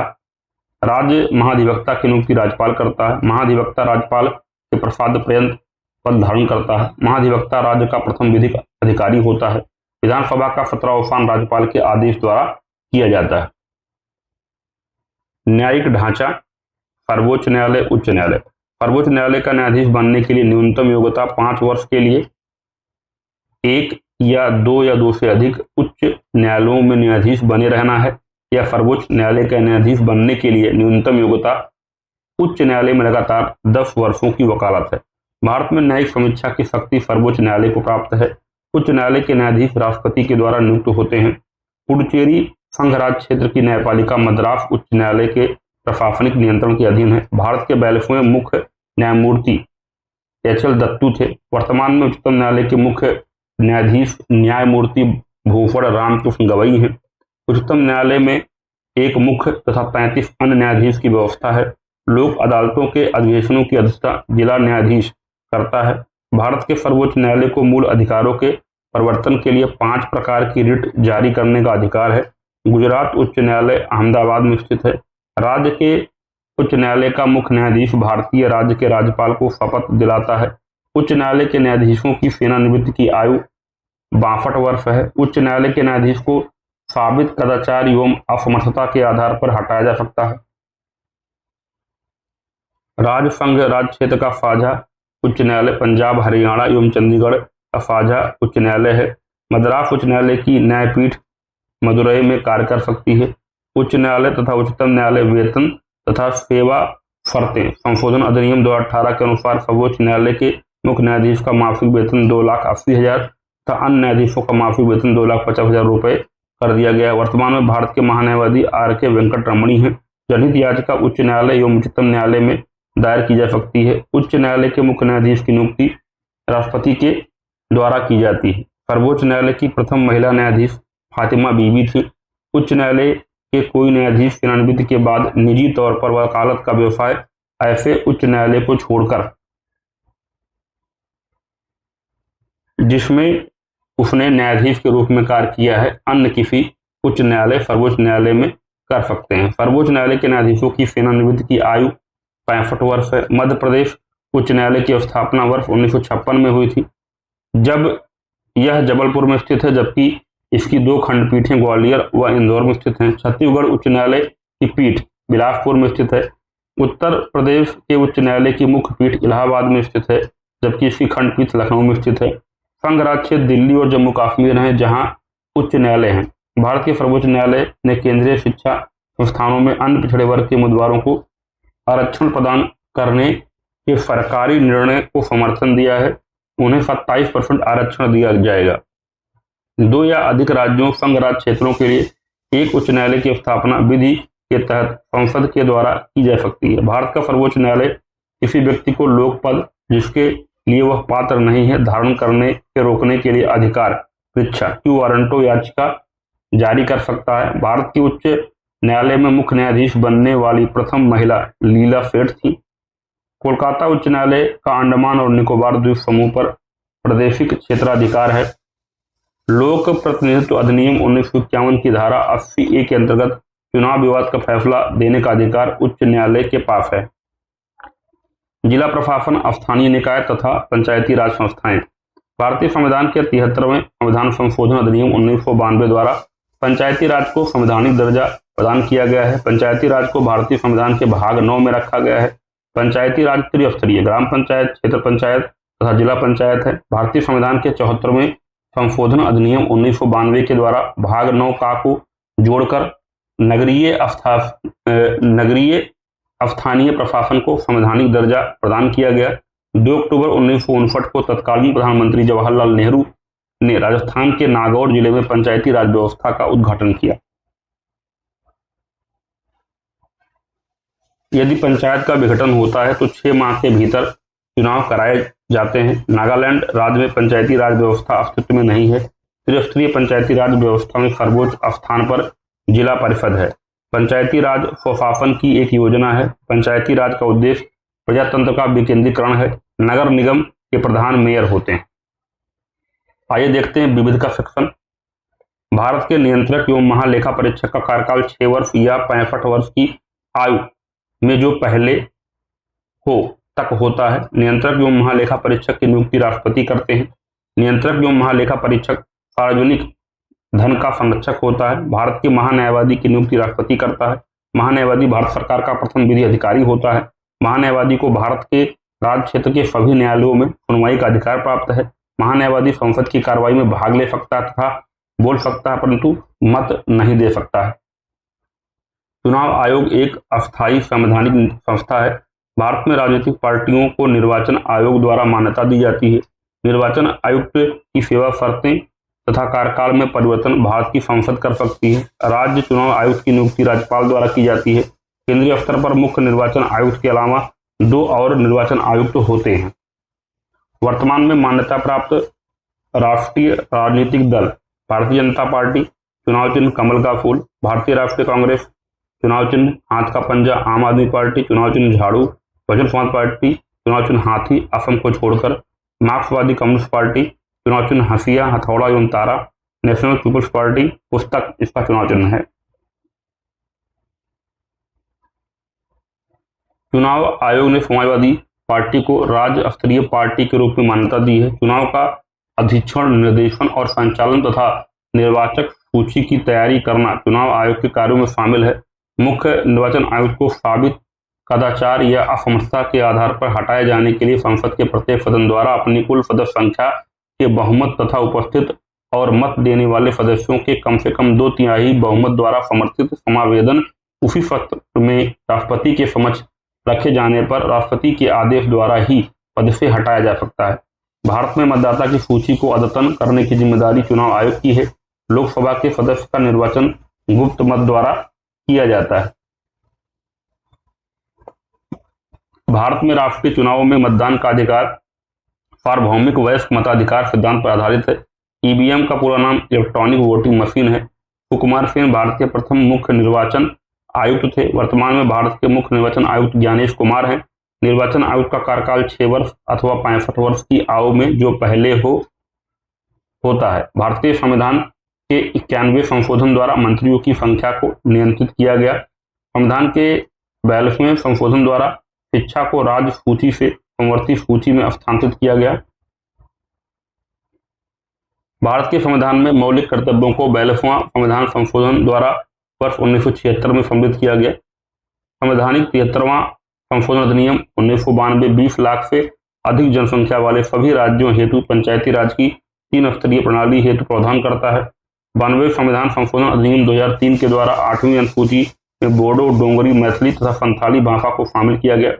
भारत के संविधान की 10वीं अनुसूची में दल बदल विरोधी कानून समाविष्ट है। संचार राज्य सूची का विषय न होकर केंद्र सूची का विषय है। सिंचाई, कानून व्यवस्था व कृषि राज्य सूची के विषय हैं। संविधान की 11वीं अनुसूची में पंचायती राज की शक्ति, अधिकार एवं जिम्मेदारियों का उल्लेख है। खदानों और तेल क्षेत्रों में श्रम और सुरक्षा के नियम 7वीं अनुसूची में संघ सूची के अंतर्गत आते हैं। नागरिकता, बैंकिंग तथा डाक और तार संविधान की 7वीं अनुसूची के तहत संघ सूची के विषय हैं, जबकि जंगल वन समवर्ती सूची में शामिल है।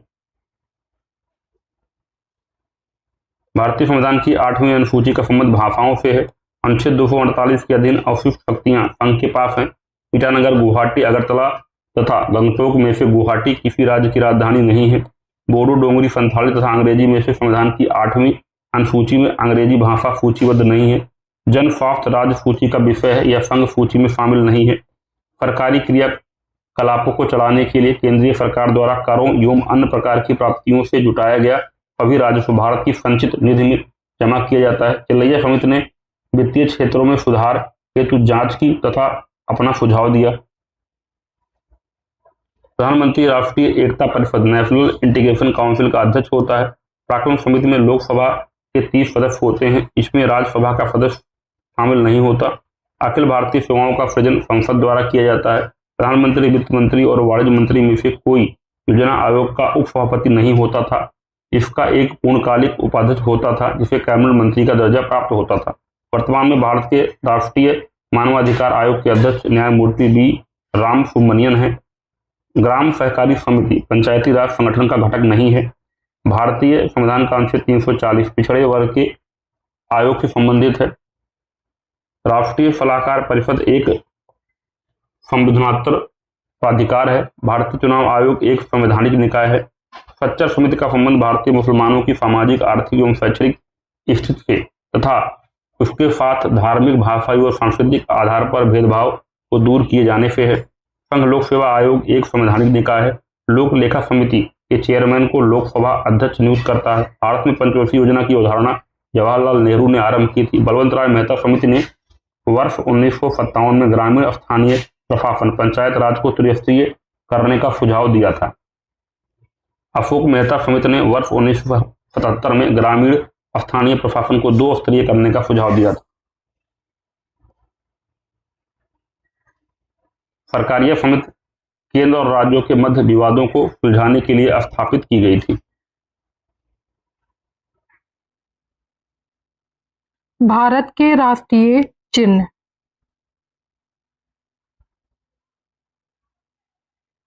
भारतीय झंडा संहिता में उल्लेख है कि राष्ट्रीय झंडे के रंगों और उसके मध्य में चक्र के महत्व का यथेष्ट वर्णन डॉक्टर राधाकृष्णन द्वारा संविधान सभा में किया गया था। इस संविधान सभा ने सर्वसम्मति से राष्ट्रीय झंडे को स्वीकार किया था। डॉक्टर एस राधाकृष्णन ने स्पष्ट किया कि भगवा या केसरिया रंग त्याग या निस्वार्थ भावना का प्रतीक है। हमारे झंडे के मध्य में सफेद रंग हमें सच्चाई के पथ पर चलने और अच्छे आचरण की प्रेरणा देता है।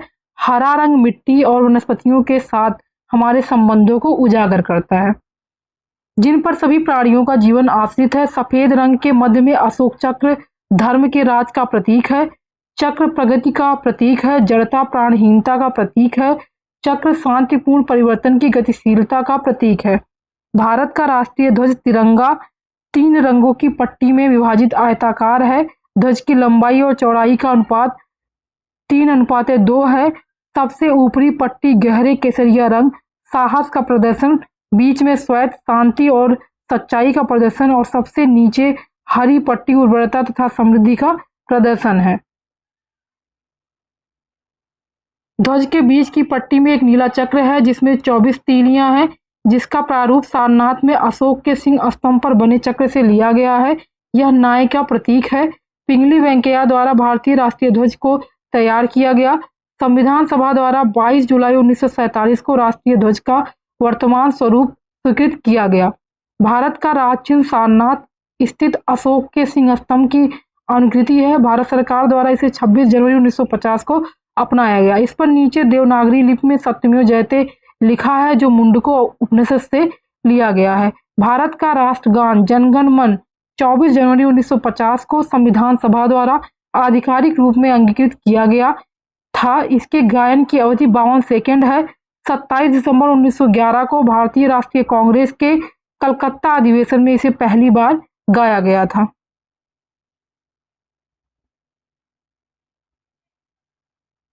यह रविंद्रनाथ टैगोर द्वारा रचित गीतांजलि से लिया गया है। वंदे मातरम वर्ष 1950 में भारत के राष्ट्रीय गीत के रूप में अंगीकृत किया गया था। राष्ट्रीय गीत वंदे मातरम बंकिम चंद्र चटर्जी द्वारा लिखित उपन्यास आनंद मठ से लिया गया है। इसे 1896 ईस्वी में भारतीय राष्ट्रीय कांग्रेस के अधिवेशन में पहली बार गाया गया था। भारत का राष्ट्रीय कैलेंडर शक संवत पर आधारित 22 मार्च 1957 को अपनाया गया। चैत्र माह से इसकी शुरुआत होती है और अंतिम माह फाल्गुन होता है। इसे ग्रेगोरियन कैलेंडर के साथ अपनाया गया है। सामान्यतः चैत्र माह की शुरुआत 22 मार्च को, जबकि लीप वर्ष में 21 मार्च को होती है। गंगा की डॉल्फिन वैज्ञानिक नाम प्लेटानिस्ता गैंगेटिका को भारत के राष्ट्रीय जलीय जीव के रूप में स्वीकार किया गया है। भारतीय मोर वैज्ञानिक नाम पाओ क्रिस्टेटस को भारत के राष्ट्रीय पक्षी के रूप में स्वीकार किया गया है। वर्ष 2008 में भारत सरकार द्वारा गंगा नदी को राष्ट्रीय नदी घोषित किया गया।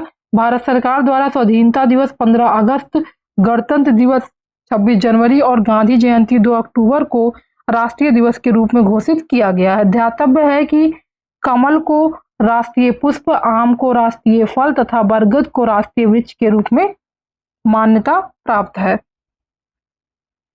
हमारे संविधान में स्वतंत्रता, समानता और बंधुत्व यानी लिबर्टी, इक्वलिटी एंड फ्रेटर्निटी के सिद्धांत को फ्रांस के संविधान से लिया गया है। मानवीय अधिकारों की प्रतिष्ठा के लिए महात्मा गांधी के पथ का अनुसरण करने वाले अफ्रीकी नेता नेल्सन मंडेला थे। लोकतंत्र की सफलता के लिए सर्वाधिक महत्वपूर्ण जागरूक जनता है। यूएसए की सरकार राष्ट्रपतित्व स्वरूप की है। केंद्रीय सचिवालय में अधिकारियों के पदक्रम का सही अनुक्रम सचिव, अतिरिक्त सचिव, संयुक्त सचिव, निदेशक, उप सचिव तथा अवर सचिव है। उपभोक्ता संरक्षण अधिनियम 1986 को सामान्यतः कोपरा यानी कंज्यूमर प्रोटेक्शन एक्ट 1986 के नाम से जाना जाता है। नेपाल में सांविधिक राजतंत्र की स्थापना वर्ष 2007 में की गई थी। अंतर्राष्ट्रीय सैन्य न्यायाधिकरण इंटरनेशनल मिलिट्री ट्रिब्यूनल न्यूरेमबर्ग में स्थापित किया गया। नेपाल की संसद को राष्ट्रीय पंचायत कहा जाता है। देश की स्वतंत्रता में योगदान देने के लिए बांग्लादेश सरकार ने भारत की पूर्व प्रधानमंत्री इंदिरा गांधी को मरणोपरांत सम्मानित किया। भारत और चीन के बीच 29 अप्रैल 1954 को पंचशील सिद्धांत पर हस्ताक्षर करके पंचशील को अपने संबंधों के आधार के रूप में स्वीकार किया गया। वर्ष 1998 में अमर्त्य सेन ने अर्थशास्त्र में नोबेल पुरस्कार जीता। भारत, पाकिस्तान, अफगानिस्तान, बांग्लादेश, भूटान, मालदीव, नेपाल और श्रीलंका दक्षिण एशियाई क्षेत्रीय सहयोग संगठन सार्क के सदस्य देश हैं। सामाजिक पृथक्करण घरेलू हिंसा का रूप नहीं है। वर्ष 1951 में स्वतंत्रता के बाद प्रथम आधिकारिक जनगणना हुई।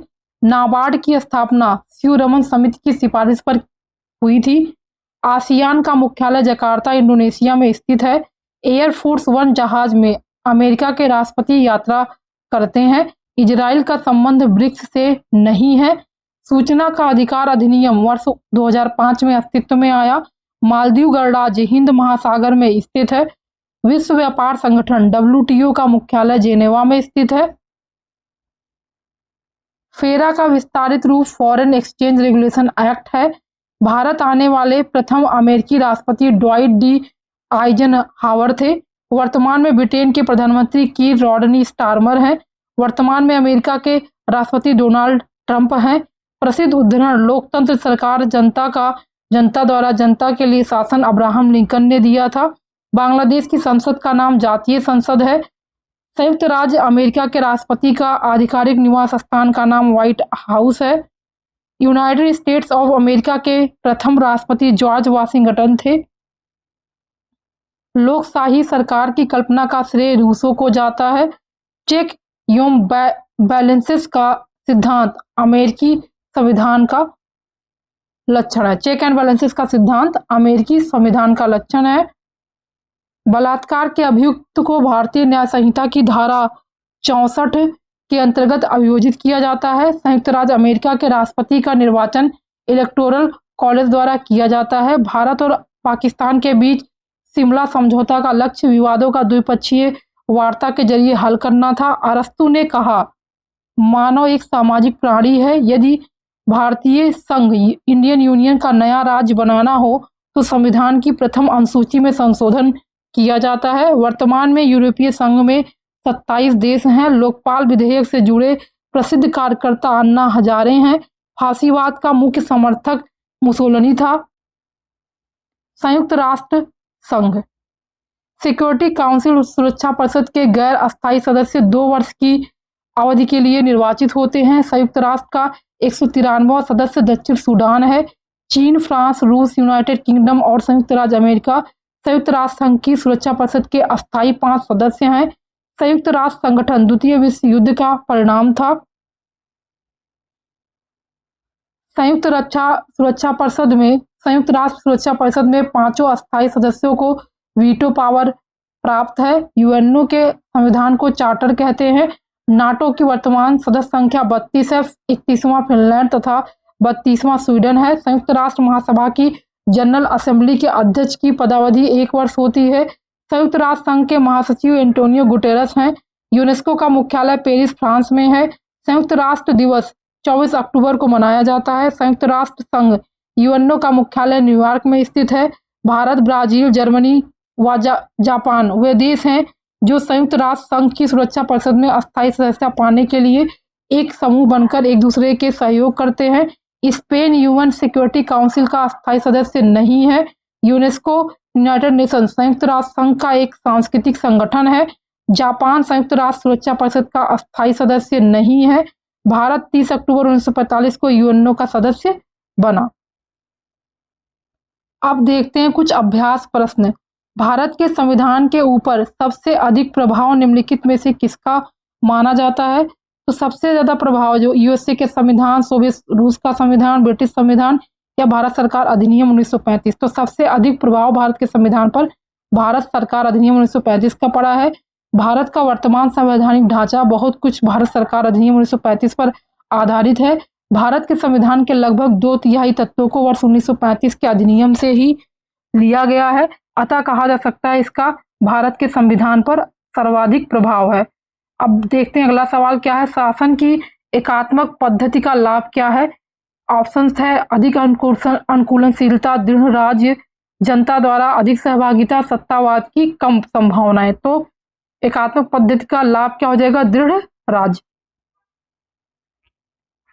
शासन की एकात्मक पद्धति में केंद्र सर्वोपरि होता है जो कि राज्य राष्ट्र को सुदृढ़ता प्रदान करता है। अगला सवाल है निम्नलिखित में से क्या भारतीय संविधान की मुख्य विशेषता नहीं है?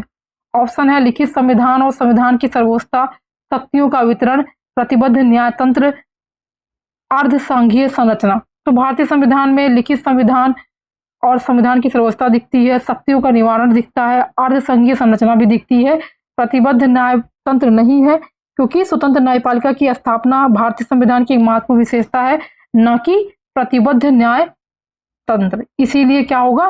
सभी विशेषताएं हो जाएंगी केवल प्रतिबद्ध न्याय तंत्र को छोड़ के। अगला क्वेश्चन है निम्न में से किस देश का अलिखित संविधान है? अलिखित संविधान इनमें से किसका है? यूके का है। ठीक है, आगे बढ़ते हैं। यूके ब्रिटेन का संविधान अलिखित है। यहाँ संसदीय परंपराओं के आधार पर शासन होता है। यूएसए, पाकिस्तान एवं भारत के संविधान लिखित हैं। अगला सवाल है भारत की संविधान सभा का अध्यक्ष कौन था? तो डॉक्टर राजेंद्र प्रसाद। भारत की संविधान सभा के अध्यक्ष डॉक्टर राजेंद्र प्रसाद थे। 9 दिसंबर 1946 को संविधान सभा द्वारा सच्चिदानंद सिन्हा को अस्थायी अध्यक्ष चुना गया, जबकि 11 दिसंबर 1946 को डॉक्टर राजेंद्र प्रसाद संविधान सभा के अस्थायी अध्यक्ष के रूप में निर्वाचित हुए थे। बाद में डॉक्टर राजेंद्र प्रसाद भारत के प्रथम राष्ट्रपति भी हुए। अगला क्वेश्चन है संविधान के अंतर्गत भारतीय लोकतंत्र के आदर्शों को हम कहाँ देख सकते हैं? प्रस्तावना में देखते हैं। संविधान के अंतर्गत भारतीय लोकतंत्र के आदर्शों की झलक हमें संविधान की प्रस्तावना में देखने को मिलती है। प्रस्तावना के माध्यम से भारतीय संविधान का सार, अपेक्षाएं, उद्देश्य, उसका लक्ष्य तथा दर्शन प्रकट होता है। अगला क्वेश्चन है संविधान की प्रस्तावना प्रियम्बल में भारत को निम्नलिखित में से किस रूप में घोषित किया गया है? एक प्रभु सत्ता संपन्न समाजवादी पंथनिरपेक्ष लोकतांत्रिक गणराज्य के रूप में। संविधान की प्रस्तावना में भारत को एक प्रभु सत्ता संपन्न समाजवादी पंथनिरपेक्ष लोकतंत्रात्मक गणराज्य घोषित किया गया है। ध्यातव्य है कि मूल संविधान की प्रस्तावना में समाजवादी पंथनिरपेक्ष अखंडता शब्द नहीं थे। इन्हें तत्कालीन प्रधानमंत्री इंदिरा गांधी द्वारा गठित सरदार स्वर्ण सिंह समिति की सिफारिश पर किए गए 42वें संविधान संशोधन 1976 द्वारा प्रस्तावना में जोड़ा गया। अगला क्वेश्चन है निम्नलिखित में से कौन सी भारतीय संविधान की मुख्य विशेषता नहीं है? तो इसमें ऑप्शन है लिखित और विस्तृत संविधान, द्विस्तरीय सरकार, अगला है एकल नागरिकता, सार्वभौमिक वयस्क मताधिकार। तो एकल नागरिकता भी है, सार्वभौमिक वयस्क मताधिकार भी है, द्विस्तरीय सरकार नहीं है। तो यही हो जाएगा। कौन सी नहीं है पूछा विशेषता, तो बी ऑप्शन सही आंसर हो जाएगा। संविधान के आरंभ में द्विस्तरीय सरकार की व्यवस्था थी और यह संघीय शासन व्यवस्था की मुख्य विशेषता थी। 73वें व 74वें संविधान संशोधन के लागू होने के उपरांत अब संविधान में त्रिस्तरीय सरकार यानी केंद्र, राज्य और स्थानीय स्तर की व्यवस्था है, इसलिए वो गलत हो गया और वही सही आंसर हो गया। भारत का संविधान, बी ऑप्शन, ठीक है। भारत का संविधान संविधान सभा द्वारा कब अंगीकृत किया गया? तो ये 26 नवंबर 1949 को अंगीकृत किया गया। संविधान द्वारा भारत का संविधान 26 नवंबर 1949 को अंगीकृत, अधिनियमित तथा आत्मार्पित किया गया। संविधान के कुछ अनुच्छेदों को तत्काल लागू कर दिया गया, जबकि शेष संविधान को 26 जनवरी 1950 को लागू किया गया। अतः संविधान को अंगीकृत करने की तिथि क्या है? 26 नवंबर 1949 है।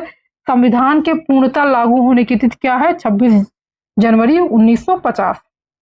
अगला क्वेश्चन क्या है? संविधान की उद्देशिका प्रस्तावना का संशोधन कितनी बार किया गया है? एक बार किया गया है। कब किया गया था? 42वें संविधान संशोधन 1976 के द्वारा किया गया था। इसके द्वारा उद्देशिका में समाजवाद, पंथनिरपेक्ष तथा अखंडता शब्द जोड़े गए। अगला क्वेश्चन है, निम्नलिखित में से कौन सा राजनीतिक अधिकार नहीं है? मत देने का अधिकार, जीवन जीने का अधिकार, चुनाव लड़ने का अधिकार, सरकार के अधिशासी निकायों के पास शिकायत करने का अधिकार। तो मत देने का अधिकार, चुनाव लड़ने का अधिकार, सरकार के अधिशासी निकायों के पास शिकायत करने का अधिकार, ये सारे राजनीतिक अधिकार हैं। जीवन जीने का अधिकार राजनीतिक अधिकार नहीं है, ये मूल अधिकार है, फंडामेंटल राइट है। ठीक है। जीवन का अधिकार अनुच्छेद 21 प्राण और दैविक स्वतंत्रता के संरक्षण के तहत मौलिक अधिकार है। ठीक है, बाकी सारे राजनीतिक अधिकार है। अगला क्वेश्चन है, भारत एक है, तो भारत एक लोकतंत्र है। भारत एक लोकतंत्र है। लोकतंत्र शब्द का अंग्रेजी पर्याय डेमोक्रेसी है, जिसकी उत्पत्ति ग्रीक मूल शब्द डेमोस से हुई है। डेमोस का अर्थ होता है जनसाधारण, और इस शब्द में क्रेसी शब्द जोड़ा गया, जिसका अर्थ है शासन। तो इस डेमोक्रेसी का अर्थ हो गया जनता का शासन। अगला क्वेश्चन है, निम्न में से कौन सा संशोधन अधिनियम मिनी संविधान माना जाता है? तो 42वें संविधान संशोधन अधिनियम 1976 को मिनी संविधान कहा जाता है। 42वें संविधान संशोधन अधिनियम 1976 अब तक का सबसे बड़ा संविधान संशोधन है, इसीलिए इसे मिनी या लघु संविधान कहा जाता है। इस संविधान संशोधन के तहत प्रस्तावना के साथ साथ संविधान के कई अनुच्छेदों में संशोधन किया गया है। नेक्स्ट क्वेश्चन है, भारत में एकल नागरिकता की अवधारणा अपनाई गई है इंग्लैंड से। भारत में एकल नागरिकता की अवधारणा इंग्लैंड की सांविधिक व्यवस्था से अपनाई गई है। नेक्स्ट क्वेश्चन है, दोहरी नागरिकता निम्न में से किसकी विशेषता है? तो संघीय सरकार की विशेषता है। संघीय सरकार में दोहरी नागरिकता संघ एवं राज्य की हो सकती है। अमेरिका की संघीय सरकार में दोहरी नागरिकता की व्यवस्था है। अगला है, 13 दिसंबर 1946 को संविधान सभा में उद्देश्य प्रस्ताव ऑब्जेक्टिव रिजोल्यूशन किसके द्वारा पेश किया गया था? जवाहरलाल नेहरू के द्वारा किया गया था। 13 दिसंबर 1946 को संविधान सभा में उद्देश्य प्रस्ताव यानी ऑब्जेक्टिव रेजोल्यूशन जवाहरलाल नेहरू द्वारा पेश किया गया था। अगला क्वेश्चन है, विश्व में सबसे बड़ा संविधान किस देश का है? भारत का है। विश्व में सबसे बड़ा लिखित संविधान भारत का संविधान है। इसमें मूलतः 395 अनुच्छेद, 8 अनुसूचियां थी। वर्तमान में इसमें गणना की दृष्टि से लगभग 468 अनुच्छेद व 12 अनुसूचियां हैं। नेक्स्ट क्वेश्चन है, भारतीय संविधान में मूल अधिकार किस संविधान से लिए गए हैं? मूल अधिकार अमेरिका से लिए गए हैं। भारतीय संविधान में मूलभूत अधिकार फंडामेंटल राइट्स अमेरिकी संविधान से लिए गए हैं। वर्तमान में हमारे संविधान में 6 मूल अधिकार वर्णित हैं। अगला क्वेश्चन है, निम्नलिखित में से क्या उच्च न्यायालय और उच्चतम न्यायालय दोनों की अधिकारिता के अधीन आता है? मूल अधिकारों का संरक्षण। मूल अधिकारों का संरक्षण उच्च न्यायालय और उच्चतम न्यायालय दोनों की अधिकारिता के अधीन आता है। नेक्स्ट क्वेश्चन है, के पास मौलिक अधिकार को लागू करने की शक्ति है? सर्वोच्च न्यायालय और उच्च न्यायालय के पास मूल अधिकार को लागू करने की शक्ति होती है। सर्वोच्च न्यायालय, उच्चतम न्यायालय तथा उच्च न्यायालयों के पास मौलिक अधिकारों को लागू करने की शक्ति है। मौलिक अधिकारों के न्यायिक संरक्षण हेतु अनुच्छेद 32 के तहत उच्चतम न्यायालय तथा अनुच्छेद 226 के तहत उच्च न्यायालयों को शक्ति प्रदान की गई है। प्रारंभ में कितने मौलिक अधिकार दिए गए थे? प्रारंभ में 7 थे, अब कितने हैं? 6 हैं मौलिक अधिकार। भारतीय संविधान द्वारा प्रारंभ में 7 मौलिक अधिकार प्रदान किए गए, किंतु 44वें संविधान संशोधन 1978 के द्वारा संपत्ति के मौलिक अधिकार को समाप्त कर दिया गया। अब 6 मौलिक अधिकार हैं: समानता का अधिकार, स्वतंत्रता का अधिकार, शोषण के विरुद्ध अधिकार, धार्मिक स्वतंत्रता का अधिकार, संस्कृति एवं शिक्षा संबंधी अधिकार, संवैधानिक उपचारों का अधिकार। नेक्स्ट क्वेश्चन है, भारतीय संविधान में कितने प्रकार के न्यायिक आदेश हैं? तो 5 प्रकार के हैं। भारतीय संविधान के अनुच्छेद 32 के तहत उच्चतम न्यायालयों को मौलिक अधिकारों को परिवर्तित कराने के लिए, उच्च न्यायालयों को अनुच्छेद 226 के तहत मूल अधिकार व अन्य विधिक अधिकारों को परिवर्तित कराने के लिए 5 प्रकार के रिट जारी करने की शक्ति है। बंदी, प्रत्यक्षीकरण हो जाएगा, परमादेश, प्रतिषेध, उत्प्रेषण एवं अधिकार परीक्षा। निम्नलिखित में से कौन सा अधिकार अभी भारतीय संविधान द्वारा एक मौलिक अधिकार के रूप में नहीं है, तो संपत्ति का अधिकार नहीं है, बाकी समता का है, स्वतंत्रता का है, शोषण का है, क्योंकि संपत्ति के अधिकार प्रारंभ में भारतीय संविधान के मौलिक अधिकारों के अंतर्गत शामिल था, परंतु 44वें संविधान संशोधन 1978 द्वारा इसे मौलिक अधिकारों की सूची से हटा दिया गया। वर्तमान में यह अनुच्छेद 300 का के अधीन एक विधिक अधिकार है। अगला क्वेश्चन है, कोई राज्य उन अधिकारों द्वारा जाना जाता है जिन्हें वह बनाए रखता है। यह कथन किसका है? यह लास्की का कथन है। ठीक है, लास्की के अधिकार में नैतिक और कानूनी दोनों अधिकार शामिल हैं। अगला है, भारत के संविधान में शामिल राजकीय नीति निर्देशक सिद्धांतों की अवधारणा किसके संविधान से ली गई है? तो ये आयरलैंड से ली गई है। भारत के संविधान में अनुच्छेद 36 से 51 तक राज्य के नीति निर्देशक सिद्धांतों की अवधारणा आयरलैंड के संविधान से ली गई है। ऑस्ट्रेलिया के संविधान से समवर्ती सूची, यूएसए के संविधान से मूल अधिकार, कनाडा के संविधान से संघीय व्यवस्था की अवधारणा ली गई है। नेक्स्ट क्वेश्चन है, भारतीय संविधान के किस भाग में भारत को एक कल्याणकारी राज्य के रूप में स्थापित करने की बात कही गई है? तो राज्य के नीति निर्देशक सिद्धांतों में संविधान का भाग 4। भारतीय संविधान के भाग 4 अनुच्छेद 36 से 51 में वर्णित राज्य के नीति निर्देशक सिद्धांतों का उद्देश्य कल्याणकारी राज्य की स्थापना करना है। उपराष्ट्रपति पदेन अध्यक्ष है राज्यसभा का। संविधान के अनुच्छेद 89(1) के तहत भारत का उपराष्ट्रपति राज्यसभा का पदेन सभापति होता है। उपराष्ट्रपति का मुख्य कार्य राज्यसभा की बैठकों की अध्यक्षता करना है। भारत का राष्ट्रपति किसका एक अभिन्न अंग है? संसद का। भारत का राष्ट्रपति संसद का एक अभिन्न अंग है। संविधान के अनुच्छेद 79 में वर्णित है कि संघ के लिए एक संसद होगी जो राष्ट्रपति और दोनों सदनों से मिलकर बनेगी, जिनके नाम क्रमशः राज्यसभा और लोकसभा होंगे। निम्नलिखित में से वह कौन सा व्यक्ति था जिसे भारत के राष्ट्रपति के रूप में निर्विरोध चुना गया था? तो डॉक्टर एन संजीव रेड्डी भारत के 6वें राष्ट्रपति के रूप में निर्विरोध निर्वाचित हुए। इनका कार्यकाल 25 जुलाई 1977 से 25 जुलाई 1982 के मध्य था। संसद के दोनों सदनों का संयुक्त सत्र कौन बुला सकता है? तो राष्ट्रपति बुलाता है। संसद के दोनों सदनों का संयुक्त अधिवेशन राष्ट्रपति बुला सकता है। अनुच्छेद 108 में लिखा गया है, संयुक्त अधिवेशन की अध्यक्षता लोकसभा के अध्यक्ष के द्वारा की जाती है। राज्यसभा के सदस्य के लिए न्यूनतम आयु क्या होनी चाहिए? 30 वर्ष होनी चाहिए। भारतीय संविधान के अनुच्छेद 84(b) के तहत राज्यसभा की सदस्यता के लिए न्यूनतम आयु 30 वर्ष और लोकसभा की सदस्यता के लिए न्यूनतम आयु 25 वर्ष है। भारतीय संसद के संयुक्त सत्र की अध्यक्षता कौन करता है? अध्यक्षता कौन करेगा? लोकसभा का अध्यक्ष करेगा। भारतीय संविधान के अनुच्छेद 108 के तहत संसद के दोनों सदनों में धन विधेयक से इतर किसी विधेयक पर असहमत होने की स्थिति में राष्ट्रपति द्वारा उस विधेयक पर विचार के लिए दोनों सदनों की संयुक्त बैठक बुलाई जा सकती है। अनुच्छेद 118(4) के तहत इसकी अध्यक्षता लोकसभा अध्यक्ष या उसकी अनुपस्थिति में ऐसा व्यक्ति पीठासीन होगा जिसका खंड 3 के अधीन बनाई गई प्रक्रिया के नियमों के अनुसार अवधारण किया जाए। लोकसभा में किसी विधेयक को धन विधेयक के रूप में प्रमाणित कौन करता है? अध्यक्ष करता है। संविधान के अनुच्छेद 110(3), 110(4) के तहत लोकसभा में किसी विधेयक को धन विधेयक के रूप में प्रमाणित करने का अधिकार लोकसभा अध्यक्ष को प्राप्त है तथा इस संदर्भ में उसका विनिश्चय अंतिम होता है। वर्तमान में उच्चतम न्यायालय में मुख्य न्यायाधीश के अतिरिक्त कितने न्यायाधीश हो सकते हैं? 33 न्यायाधीश। मूल संविधान में सर्वोच्च न्यायालय में न्यायाधीशों की कुल संख्या 8, एक मुख्य न्यायाधीश, 7 अन्य न्यायाधीश नियत की गई थी। अनुच्छेद 124 में सर्वोच्च न्यायालय में न्यायाधीशों की संख्या में वृद्धि करने की शक्ति संसद को दी गई है। इसके अनुसरण में संसद द्वारा सर्वोच्च न्यायालय न्यायाधीशों की संख्या अधिनियम 1956 पारित किया गया और समय समय पर इसमें संशोधन कर न्यायाधीशों की संख्या बढ़ाई जाती है। सर्वोच्च न्यायालय न्यायाधीशों की संख्या संशोधन अधिनियम 2019 के द्वारा मुख्य न्यायाधीश को छोड़कर सर्वोच्च न्यायालय में न्यायाधीशों की अधिकतम संख्या 33 नियत की गई है। भारतीय संविधान के किस संशोधन अधिनियम द्वारा पंचायती राज व्यवस्था को संवैधानिक दर्जा दिया गया? 73वें संविधान संशोधन अधिनियम द्वारा। भारत के संविधान के 73वें संविधान संशोधन द्वारा भाग 9 जोड़कर पंचायती राज व्यवस्था को संवैधानिक दर्जा दिया गया, जबकि 74वें संशोधन द्वारा भाग 9A जोड़कर नगर पालिकाओं को संवैधानिक दर्जा प्रदान किया गया। त्रिस्तरीय पंचायती राजतंत्र में शामिल हैं ग्राम पंचायत, ब्लॉक अथवा पंचायत समिति और जिला परिषद। संविधान के 73वें संशोधन अधिनियम 1992 24 अप्रैल 1993 से लागू द्वारा भारत में त्रिस्तरीय पंचायती राज व्यवस्था की स्थापना की गई। ये हैं ग्राम, ब्लॉक और जिला स्तर पर स्थापित की गई हैं।